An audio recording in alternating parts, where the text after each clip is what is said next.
أعوذ بالله من الشيطان الرجيم. بسم الله الرحمن الرحيم. اللهم علمنا ما ينفعنا وانفعنا بما علمتنا وزدنا علما وإيمانا يا رب العالمين. رب اشرح لي صدري ويسر لي أمري واحلل عقدة من لساني يفقه قولي وبعد. ويا داود بامر تخن داود بامر ديتين دولوش دكتور عالغراء دش حالغير ويا تيجا خيل دولش دول أحداش خيل دول حيلش دوش تحراوي داود جالوت كرسنيخ بتشح جالوت داود إزغازو تحبيبي وشا تيجا شكلي دروي داود في القرآن بوخ القرآن شو داود حخين دول سورج ورد اسم داود عليه السلام في القرآن 16 مرة يلغيت ذا قرآن تاحة حخين وهاربوخ وذكره في القرآن على صور، فأحيانا يرد اسمه فقط بدون إشارة إلى قصته. نجح يأتيح يوتنا ساعة إشاريوش تنديتن ساعة إشاريوش أنعام سورة تيح مثلا، حيث ذكر ضمن مجموعة من الأنبياء الكرام عليهم الصلاة والسلام. كيش بيما شؤح كيش يرتش حيوتشنا حخنا ووهبنا له إسحاق ويعقوب كلا هدينا ونوحا هدينا من قبل ومن ذريته داود وسليمان آله وأيوب ويوسف وموسى وهارون اشتكدعت آيتشكح. وأحيانا يذكر مقرونا مع تفضيل الله له بإنزال الزبور عليه. نجح تن الله دال بن برش بوليرم تن الله دال دين درش دول سي اتن إشرياش تن زبور دوسن خضر حغوش حخدو مثلا إنا أوحينا إليك كما أوحينا إلى نوح والنبيين من بعده وأوحينا إلى إبراهيم وإسماعيل وإسحاق ويعقوب والأسباط وعيسى وأيوب ويونس وهارون وسليمان وآتينا داود زبورا. سورة النساء دوار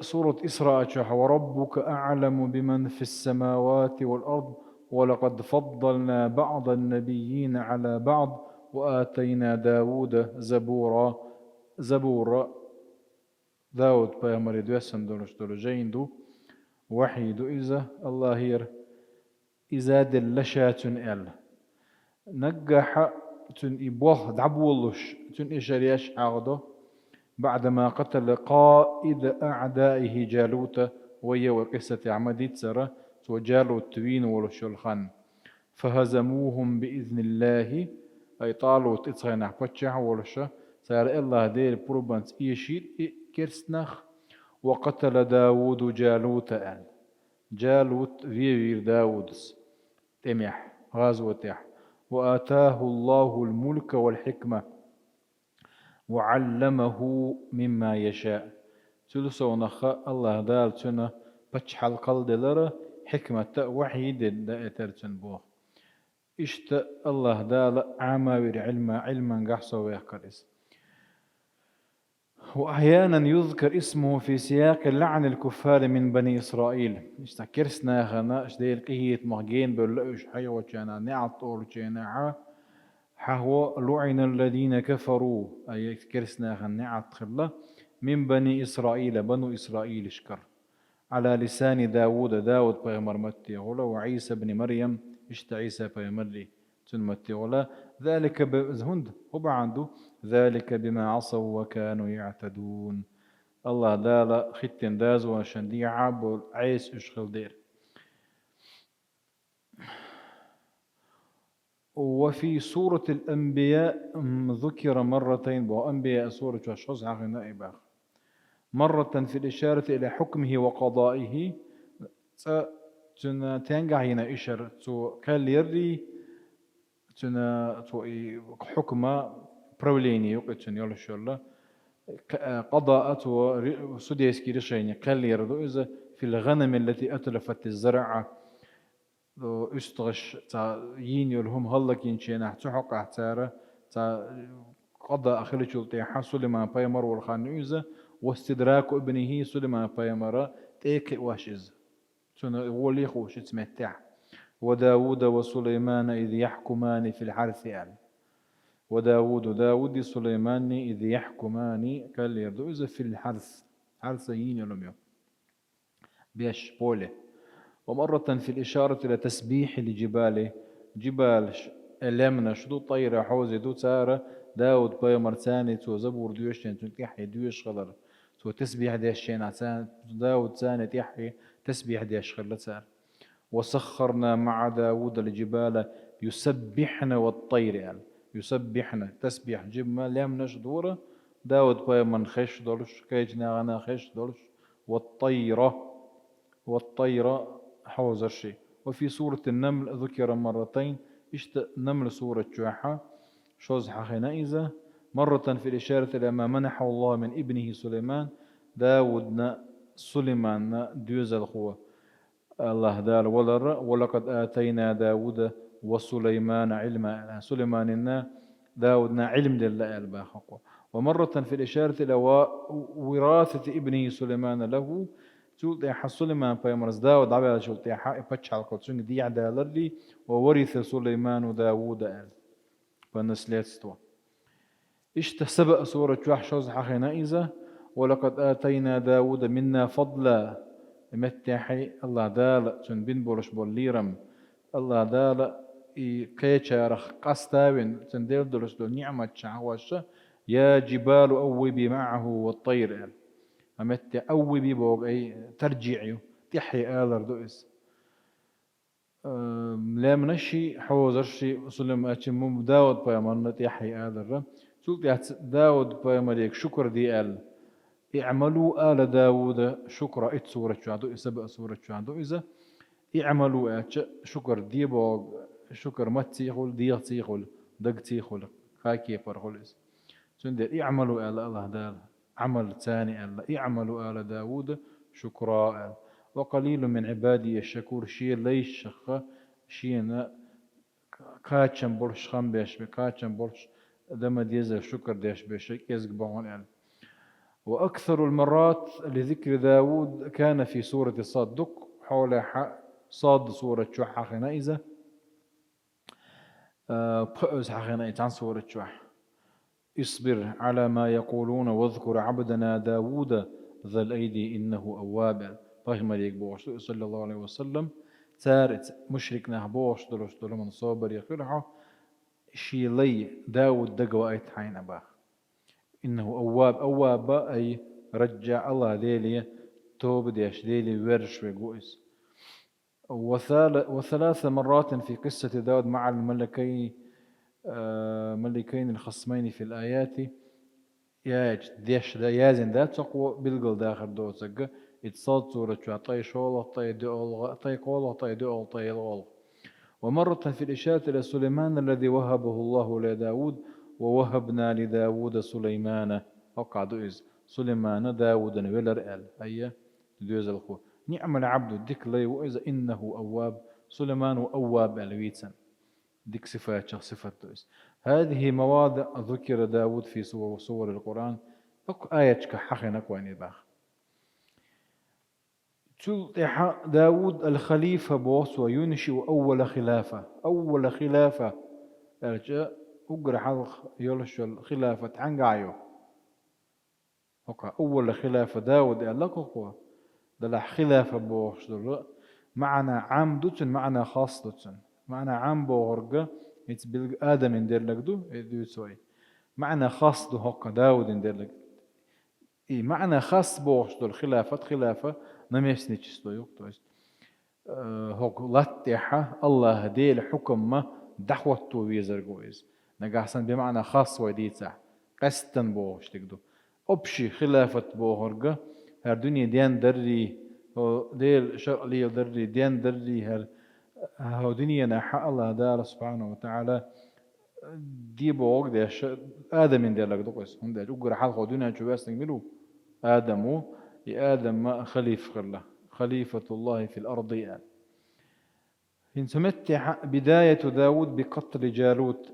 داود دي حكم دعمت سجمتش خين دول دلة جالوت وبين شين عند دول دلة جالوت تكرسني اسكر حلوة لجورة وما قال طالوت مؤمن نيخ اسكر حلوة لجورة تو اسكر داود ور. كانت بداية أمر داود عليه السلام عندما كان جنديا في جيش طالوت المجاهد بوخقوة. طالوت اسكر أحا ولشين عدول دلرتون إذا حيث اشترك داود مع الجنود المجاهدين في قتال جيش جالوت الكافر وما الله دوئس. وقام هو بعمله الجهادي الكبير عندما أقدم على قتل جالوت قائد الكفار. اتمتع اتير حلوة والتير بتشح وقت جالوت اتكرسنيخ كوغل هو يفيرت عدول لنتو شو بالبطو بينك باخ. То есть tkečen halha геройский поступок يقصو ينك بوتو أرسم التروالج.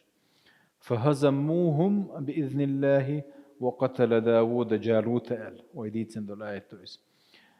دلح هو آيات شي حديش كاحا اتوجالوت فيلي داود يخلدلش دل داخل جمهور شاندون ديتسن داتسوين بو يا قرآن دي حتى ديتسن وين إذا يا حديش كاحت صحيح هنا وينس. إجالو تويتشن أحمل خنيرتن إذا تديتنا تؤموهير إذا تديتن وين. ولا عن ما جرى له بعد ذلك مع الملك طالوت. طالوت وتشع ورشينا حتسول تيح تنخيض الله يحل تديتنا كما أشرنا إلى ذلك من قبل ويحلغ ما ألر. كل ما أخبرنا عنه القرآن أن الله آتى داود الملك والحكمة بعدما قتل جالوت. قرآن وين قال لك خدو الله دار بتشح القلي بتشح بنتنا كيوغل هو بنتنا ملك كرول والحكمة حكمة الله دالتنا بيمر بنا مت بعدما قتل جالوت فيلج شلطيح خلقس تو جالوت فين شلطيح هون دالتشا تآيش كهدال بوغة. وآتاه الله الملك والحكمة وعلمه مما يشاء. آتاه الله دال دلتن أي فالضمير الهاء في آتاه آتاه بوشر ضمير وعلمه هو بوشر شل ضمير مستأميني يقص سيديني تنه تعود على داود يورش إبوته. أي بعدما قتل داود جالوت آتاه الله الملك والحكمة. ظهوره من ميدان الجهاد ودلالة ذلك. وهذا يدل على أن داود صار ملكا بعد طالوت. لهاوي أحداش إحيلش ويديش وين بيلقل دولش دكودو طالوت وربتشه إدعى بالشوط يعني خلوات داود إدعى كان خلوات إزبوته. بحيث يمكن أن نقول وقال الشيخ هدو بوغوكو داود هو الملك الثاني لبني إسرائيل. يحل بنو إسرائيل جكتش بقشي بنو إسرائيل يبري تير بتش عملو طالوتو تار ويخاوي أخبر الله وإذا تار ويديت نوي تسول يعبق منه داودوك شولنا جو إسبوها قوة. ويبدو أن نبوة داود عليه السلام كانت في هذا الوقت حجريحة النبوة بيغمر الله اتخين عدل لقتن بوه بعدما صار ملكا بتش خيل شلطيح. أي أن النبوة والملك كان بعد قتله جالوت. سوى جالوت وين شلطيحة إشي ملك قلي تبتش على قلي النبوة تبغمر اللي دلتنك. ومن مناقب وفضائل داود عليه السلام داود بيغمر تن دزهم شخ تن الله دار تن بن بولير مغسيل سيدر خدعون يلشة أن ظهوره كان في ميدان القتال وساحة الجهاد. يقولوا للره وقر دال دوك دي يشدر ديك عمل يخلق أسبوع كرسنا غن دعال ويجبور تشينا خلق يبوه. وزعامته وقيادته انطلقت من المعركة. زعامة حلوة للقيادة توستي بريدوديتين خلري إذ معركة كتير إذ بيدين كير تأمير يقول عدل دو إسبوع إشت دوت سألت إبوه حقوه دون داود خليفة في الأرض وغلط خليفة توئز انت إذا دوت إيلر ويو أولويز وقد جعل الله داود خليفة في الأرض قال تعالى يا داود إنا جعلناك خليفة في الأرض فاحكم بين الناس بالحق ولا تتبع الهوى فيضلك عن سبيل الله إن الذين يضلون عن سبيل الله لهم عذاب شديد بما نسوا يوم الحساب يا داود وإنا جعلناك أوحوي نحونا خليفة في الأرض وقلت خليفة خلافة ودق معنا شدو ويحلغا إيلرز آدم بايمر ديتس دوتش أنا هقا يرشو الخلافة خاصة يو إيلروي خليفة التشين إحا كنا وور ويقو دويس يخلف بعضهم عن بعض مثلا تاك بكاليني دعيلي سنت أحكي بكاليني يوري بوغ خلافة بوغ إتي زنين بوغ دوك كنا ميسني جستو الله ديلا لا ديندا الله هديلا شرع تاني حكم دا الأخوة إنك خرج نقويز الله مي عند هولتنا خلفاء الراشدين بايما دعوة شلتيحة وش بمعنى خاص خلبو وش الله هديل الشرع دعيت دعوة وش يدعك وش خلبو يا داود إنا جعلناك خليفة في الأرض فاحكم معنى غلر حاجة يتوين بوغ فاحكم بين الناس بالحق بوغ قوتو ناغني وأحا نيسوان تقلي الله نبوغ شريعة ثانية ولا تتبع الهوى حيدير لا من دي عام ولا فيضلك عن سبيل الله دين يقل تلو روعه إن الذين يضلون عن سبيل الله لهم عذاب شديد بما نسوا يوم الحساب عشان حسب دولش ده ديتستر بعن دولش الله ديني أعطيل ولش ولشنا تلو ولش ولشنا شديد دولش دولش العذاب خدهم بوغا الله دول وهذه الآية في ختام عرض قصة داود عليه السلام مع الخصمين وجعل داود عليه السلام خليفة في الدليل على أن حكمه كان حكما ربانيا الله داله قلت خليفة إذ شيء دوية يهدوا وخيئة خليفة تورى دليل دوينة سوى يشو القلة الله ديليرة حكم الله ديليرة كالهدت ويشيك بوك بشريعة بوك دوكذا وملكه كان ملكا إسلاميا يبتشعل كالله بصل بتشعل خلا إزبوه وأنه أنشأ نظام الخلافة في بني إسرائيل بنو إسرائيل شكاحة شرع دعوات نفسه الله ذا ديل النظام دعوات نفسه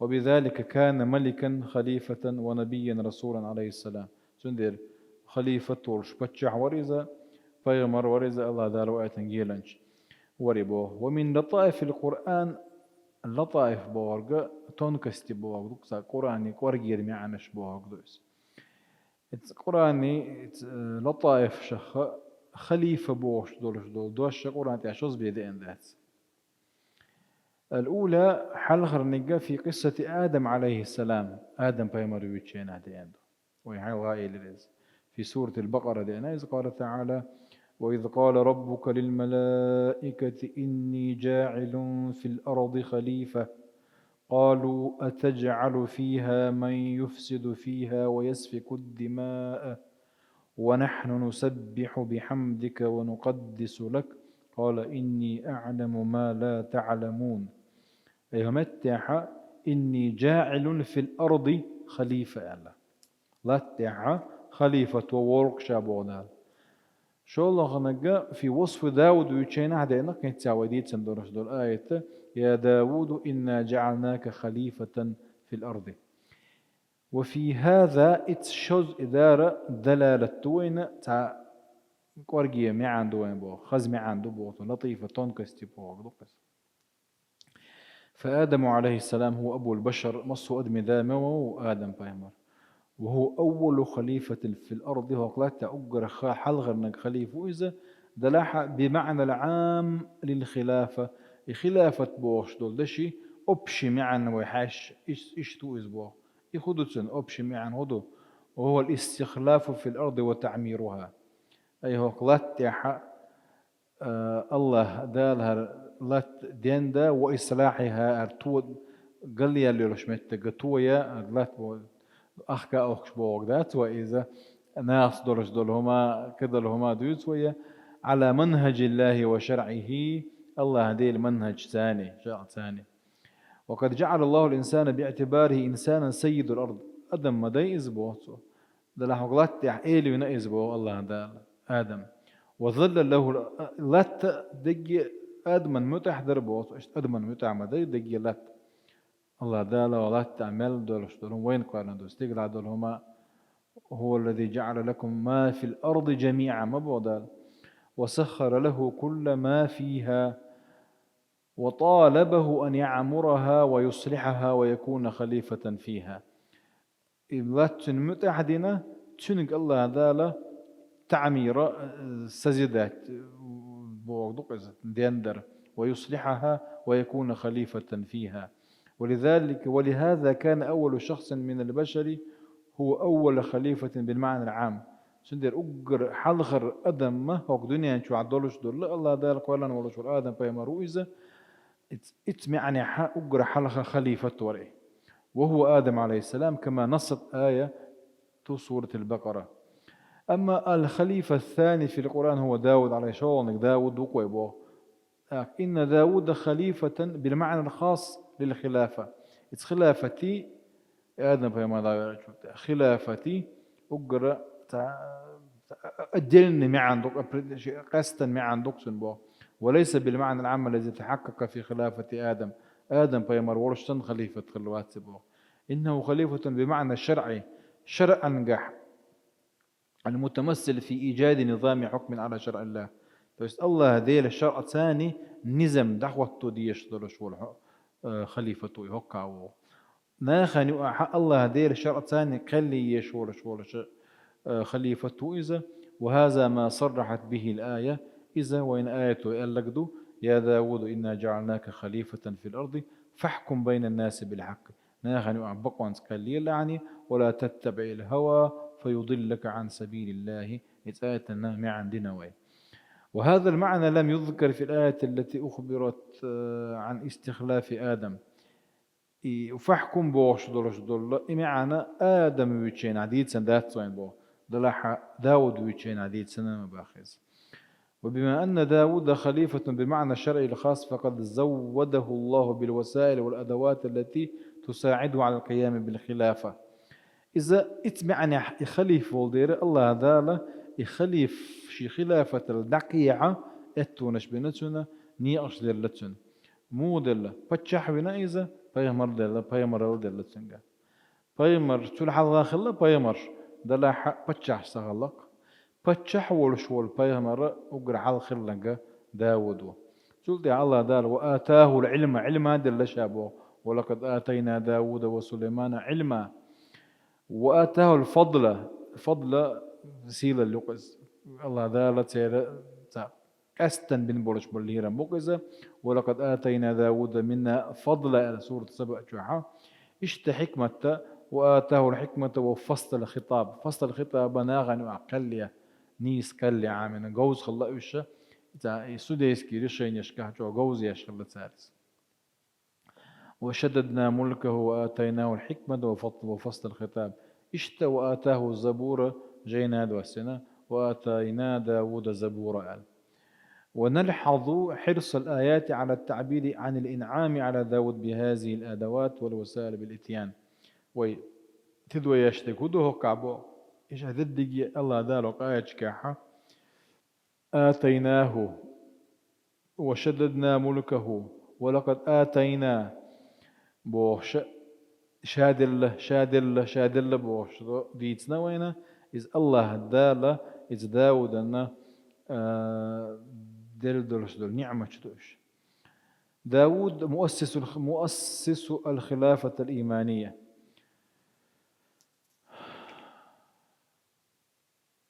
متى هلا يشتوى تدوي لماذا داود أول نبي خليفة بالمعنى الشرعي؟ هندو أقر حال خليفة بو، لأنه أول نبي رسول يجمع بين النبوة والملكوك. أقر حال خر بيامر وإذا شيقع بيامر الدولش شيقع بتش على الدولش. فالأنبياء الذين قبله لم يكن أحد منهم ملكا. سيدا حلغة بورش بور بايامر شوي ما يلا رتاع اللي ورتاع بتش خلوات نبي خلا رسول خلا نوح صالح إبراهيم إسماعيل تلحظها بيتنا شوينا ملك لموسى هارون بتشعش بو الحخن باتوين. حتى يوسف بوخقوة يوسف عزيز مصر خلا بتشع كنا خلا ملك كنا خلا دلاح الله دير شرع تليل شلا يوسف الله تنا ورسشنا زليون سويت خلا مصر منا نو اتس بنو إسرائيل شي بتشع خلوات كز اتس خين شع. ولهذا المعنى ناسب أن ينص القرآن على جعل داود عليه السلام خليفة في الأرض. جندي إمعني وحوش ذاك الله دالة سنخ خليفة متعنيس دوغش دوني بو، ولعله أول خليفة في التاريخ بالمعنى الشرعي الخاص. وحنها بو في التاريخ في ستوري بو في ستوري تشيلويتش بو دوك إذا أقر حل خليفة وإذا هوك معنح أول خليفة بنى دولة بتش حلق ولن وأنشأ مملكة إذا بتش حلق شي كرليستو يقز وأوجد نظام خلافة على أساس شرع الله. النظام الشرع يحجن إن نظام دعوة نقر حلقة نقر داود وقبوته تشولتح داود بيمر سليمان بيمر دعوة اللي تشولتحها بنو إسرائيل شي خلافة بولنس ويخا لا يلا اتخيندونا شي خلافة شي لا تذكر وشا انتو فلسطينيا ده دايه تشواخه وشن بوش اسخيندون كغلايات هند دير تخلا تير اوصلي تير الله دار ختن ذاز نشن ذاز وشخي دربا عندلش الله دير الامر اشتار دو دربا عندلش ان شاء الله وشو دوك لا تربات وقت اعتقن تو اتردويه يغا كده على يوسف إن شاء الله تعالى. السلام عليكم.